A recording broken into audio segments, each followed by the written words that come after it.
2018년 2월 14일 수요일, 미국 플로리다주에 위치한 마조리 스토네먼 더글러스 고등학교로부터 총격 사건이 발생했다는 신고가 접수된다. 학교에서의 총격 사건은 순식간에 대규모의 피해자가 발생할 수 있기 때문에 경찰은 불과 몇 분 만에 현장에 도착해 범인을 쫓기 시작했지만 그들이 도착했을 땐 이미 많은 피해자가 발생한 후였다. 니콜라스 크루즈.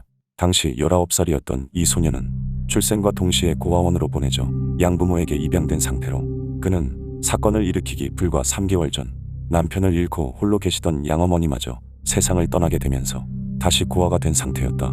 또한 크루즈는 과거에 주니어 ROTC의 일원으로 활동한 적이 있었고 그곳에서 높은 성적을 유지했던 것은 물론 공기총팀의 일원으로 활발히 활동한 전적이 있었는데, 그런데 사실 그에게는 여러 정신적 문제가 있었다. 불안정한 그의 성격 중 가장 도드라지게 문제가 되었던 것은 바로 분노 조절 장애와 주의력 결핍 등의 행동 장애였고, 이로 인해 그는 사건 발생 1년 전인 2017년의 어느 날 추후 범행을 저지르게 될 마조리 스토네먼 더글러스 고등학교로부터 퇴학을 당하게 되는데, 또한 그는 이 무렵부터 그간 받아오던 정신건강 치료를 임의로 중단한다.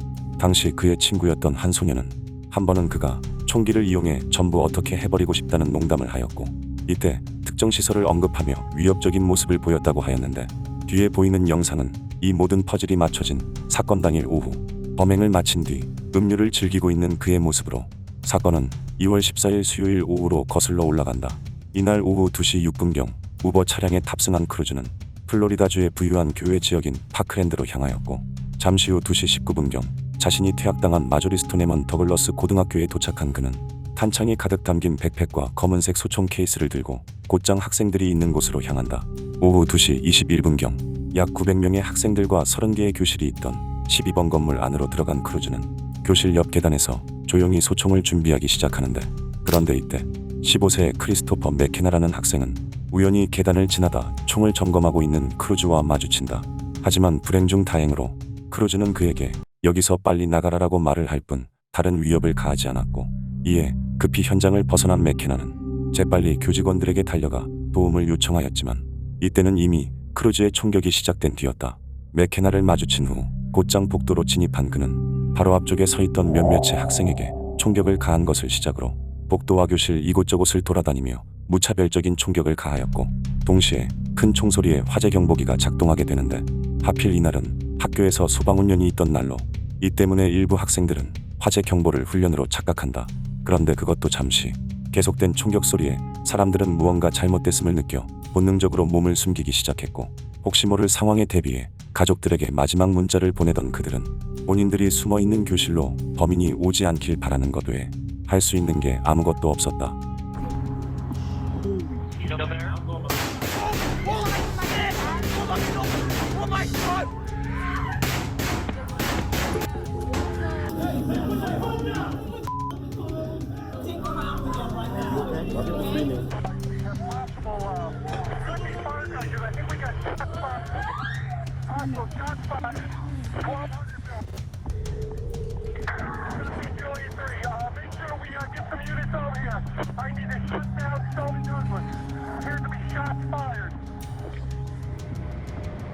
그렇게 크루즈는 사람들의 소리가 나는 곳을 찾아 뛰어다니며 계속해서 총격을 가하였고, 이후 3층 복도에 올라와 계속해서 공격을 하던 그는 총이 고장난 듯 바닥에 총기를 버리고 학생들 사이에 섞여 도주를 하기 시작한다. 계단을 급히 뛰어내려온 그는 곧장 학교 테니스장을 가로지르며 달리기 시작했고, 얼마 가지 않아 대피하고 있는 학생 무리에 섞이더니 유유히 현장을 벗어난다. 빗발치는 신고 전화에 사건 발생 약 5분 만에 경찰이 현장에 도착했지만 정작 크루즈는 이때 학교 옆 월마트 안에 위치한 서브웨이에 있었고, 그가 범행 이후 곧장 서브웨이로 가 태연하게 음료를 주문하는 모습이 주변 감시 카메라에 모두 녹화되어 있었다. 오후 3시 1분경 음료를 마시며 근처에 위치한 맥도날드 매장으로 향한 크루즈는 그곳에서 학생으로 보이는 존 윌포드를 발견해 그에게 다가가는데, 운이 좋게도 당시 존 윌포드는 사건 초기 소방훈련으로 착각해 일찍 건물 밖으로 나왔다가 탈출을 하게 된 것으로 어머니를 기다리고 있는 상황이었다.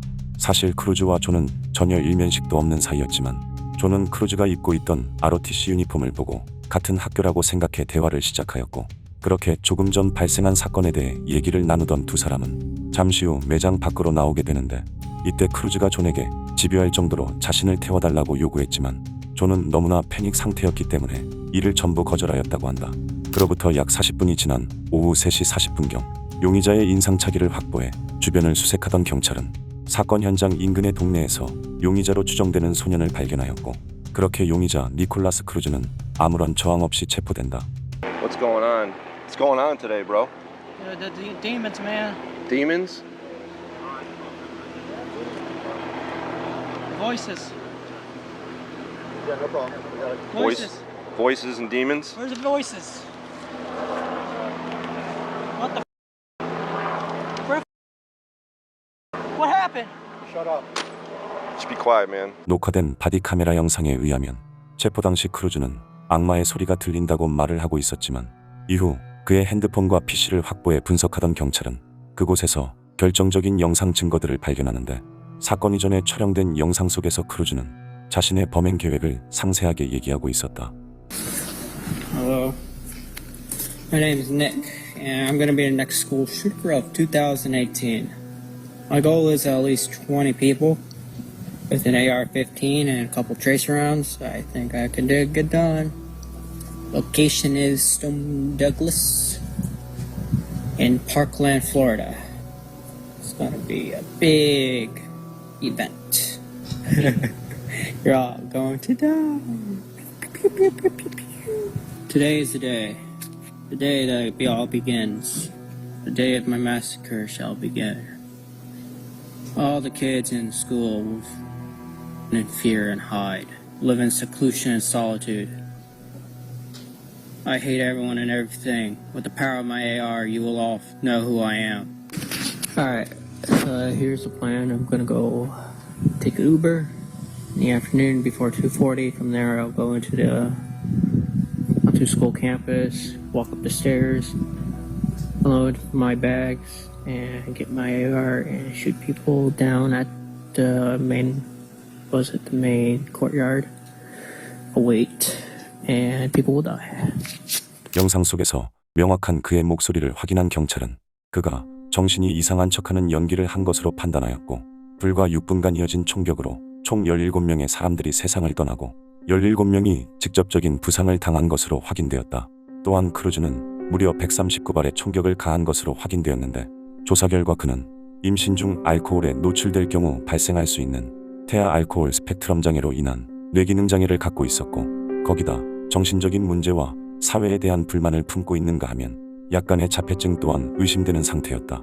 결국 법원에 출석해 수차례 재판을 받게 된 크루즈는 모든 혐의에 대해 자신의 유죄를 인정하여 사형을 선고받았지만, 결과적으로 가석방이 불가한 종신형으로 감형된 채 형이 확정되었고, 사건으로 피해를 입은 피해자 가족들의 줄소송이 이어지면서 현재 기준 약 350억의 보상금이 수십 명의 피해자 가족들에게 지급되었다. 이외에도 피해자 가족들은 정부에 대한 소송으로 막대한 금액을 보상받은 것으로 알려졌는데, 그런데 사건 당시 학교에 있던 보안요원 스카 피터스는 총격이 들리는 와중에도 건물 밖에서 우왕좌왕하며 제대로 대처를 하지 못하는 모습이 감시 카메라를 통해 모두 공개되면서 트럼프 대통령으로부터 겁쟁이라며 엄청난 비난을 받기도 하였다. 한편 사건 이후 미국 각지에서는 총기를 규제해야 한다는 많은 의견들이 나왔지만, 결국 소총구매 최소 연령을 기존의 18세에서 21세로 상향하는 것에 그쳤을 뿐 강력한 규제는 사실상 불가능하였고, 사건은 그렇게 마무리되었다.